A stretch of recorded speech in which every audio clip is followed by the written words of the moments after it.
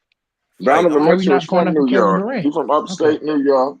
You know, the listen, he want to be in New York, so the Knicks are gonna try to do it. But the problem is they try not to do what they did with Carmelo Anthony, You gonna where they give up gave up 7 everything. first-round picks, Flight, for Donovan Mitchell, No, or not 5 7. and RJ Barrett for Kevin No, Durant? see the thing is, no other team is trying to give it. No other team gonna give you 7. So that's the thing. Why they y'all trying to rape us for everything?